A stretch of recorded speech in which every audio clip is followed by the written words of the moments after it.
What is going on, everybody? Welcome back to the channel. Aftersound here, bringing you some Decrops content today. So, a couple quick things I wanted to do. First, I got my second ever reward chest for the season, and I am planning to open that here on stream. I thought it'd be fun. And then I wanted to talk about a recent announcement by the team, or at least the founder of the game, ScriptKitty, on the liquidity pools and why I think this could be another massive opportunity and just an interesting way to look at the tokenomics for a game like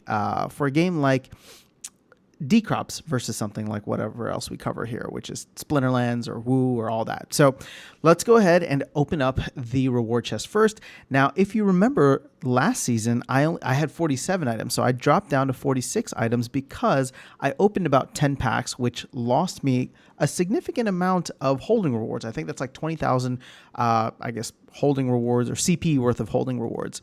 So we're at 46 now, and I guess I'll have to work my way up by either buying more packs or buying more crop, but we'll get into that in a moment because I do want to talk about holding rewards in regards to the liquidity pools. So let's go ahead and claim and see how it goes. Now, this might take a minute or two.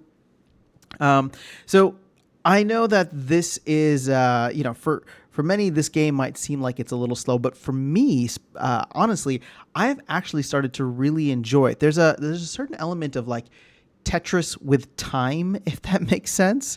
It's the idea of like looking at all the seeds that I have and trying to figure out the best way in which to use them with the land that I have. And as I acquire more and more assets within the game, it becomes more complex. And while, it's really just like a once a day type of thing, it's actually kind of fun to really map everything out. On top of that, now that I'm getting a lot of items in these reward chests, and let's go ahead and hit open. The thing is that I haven't even started using these booster items. So for example, you can see I have a bunch of these like items that I probably should have used this season, but these have all been sitting here since last season. So I will probably do a video once I get a little bit of a better idea on the strategies on how to use those. So if that's something that you want to know or want me to cover, definitely let me know. Or if you have strategies, definitely let me know in the comments below. I'm always open to that. So let's go ahead and open the chest and see what we got. So 46 items, I believe 25% should be NFTs. So let me see here. I'm not going to open up the calculator on on the computer, but 0.25 times 46 is roughly, okay, so about 12 still. I guess. Oh, we got gold. Let's go. Wow. Okay.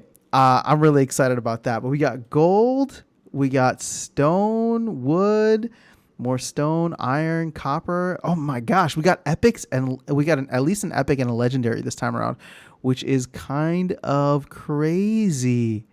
Oh man, I love it. Okay, so hold up. Let's count from the top. So 1, 2, 3, 4, 5, 6, 7, 8, 9, 10. So we're a little bit closer in terms of hitting the average, but more importantly, we got an iron ore, which is an epic, as well as a gold ore. So let's see. Oh, I guess I just have to click the X button out here. And if we go to market, I am so curious now what those look like. So gold ore currently going for 33 hive. So here's the thing. I don't know how much liquidity is involved with something like this, but I don't know if it's something that I'll sell right away. I mean, I may just do it because I would rather take, if somebody's willing to buy for 33 hive, or I would rather take that hive and buy like a bunch more cards. But dang, this is fantastic. I am really, really happy about this, at least compared to where we were last season. So if we look at our overall rewards now, let's go over into items. We have, you see, I got to start using this stuff either this season or next season. There's a bunch of mystery seeds, so I should never have a plot sitting empty unless it's close to end of season. And speed grow, like this is something that I should be using every single season. And now the fact that I'm winning them in chests and I don't have to go pay for them, it's even better. And if we go over to the cards, let's go to rewards cards. So you can see here we got 4 stone, 3 wood, 1 copper, 1 iron, and 1 gold. So awesome. Really, really happy with that, actually. Okay, so the second part of this video, I wanted to go over to the post that ScriptKitty had put out. And this was the fact that there is now a liquidity pool for swap.hive and crop, which I think is great. It's going to be much easier for going back and forth. There shouldn't be such a wide spread. So you should be able to get in. And right now, there's no LP incentives, but what I want to cover here are two things that I think are really important. So the first of which is that as of right now, a seed liquidity of 650,000 crop and 2,400 swap.hive have been added. This crop is the liquidity that came from the beta sale. So I think that's a really good use. Let's see, there's about 200,000 crop tokens, which were used to buy packs, and those tokens have been held as a reserve for later. So here's the thing. In addition to earning the fees from the swaps, we're planning to add some form of rewards for liquidity providers in the future. So if you go and provide liquidity, not now, but in the future, so I'll cover this when this actually happens, similar to how there are rewards in tribal decks, it'll probably be on tribal decks exactly, or specifically, rather than the way that Splinterlands does it inside the game itself. But there will be potential rewards there, which, again, I don't know what that looks like. I'm assuming it might be more crop token, but I guess I don't know how I would necessarily feel about that if they're just printing crop token out of whatever. But it could be an incentive to provide liquidity. More exciting for me, though, is not necessarily the financial rewards, but actually the in-game rewards. So take a look at this. Please know that crop tokens that you add into liquidity pools will not count towards your holding power as of right now, and this will be changed in a later update. So crop tokens in liquidity pools are planned to be given 2.25 points each as an incentive for adding liquidity rather than just a 1 point for holding them. So as I said, like there's a really cool way that this game offers a kind of staking reward, right? And because it's not actually staking, it's a holding reward for just holding the token, but it gives you a benefit in game where for every 2,000 you hold, for every 10,000 crop that you hold. Actually, let me go double check, make sure. I think it might be 15,000. Let's see. Where is it? Quests.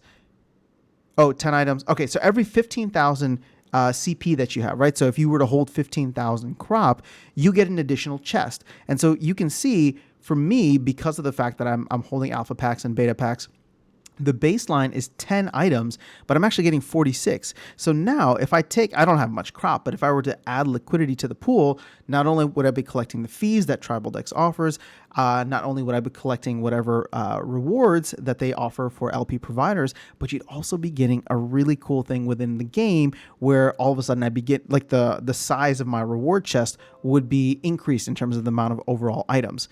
So again, I don't know what this necessarily looks like, and I don't know when it's going to be introduced, but that's what the post is talking about, and that gets me really excited about just kind of growing kind of organically within the game.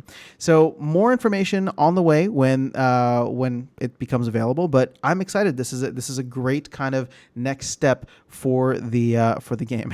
I love this. When I saw this, I was just like, oh, what's going on here? And then it says, P.S. Our artist is on vacation. So very cool. Small team, but it seems like they're doing some really great things. And again, this is a game that I'm finding to be much more fun now that I'm actually getting involved buying a lot of the seeds off the market, using the holding rewards that get dropped every day to me to go in and buy more seeds and just kind of plan it out and play that Tetris within the time of 15 days per season. So that's all I got for you guys in this video. I will catch you all in the next one, and I will see you around the game. Take care.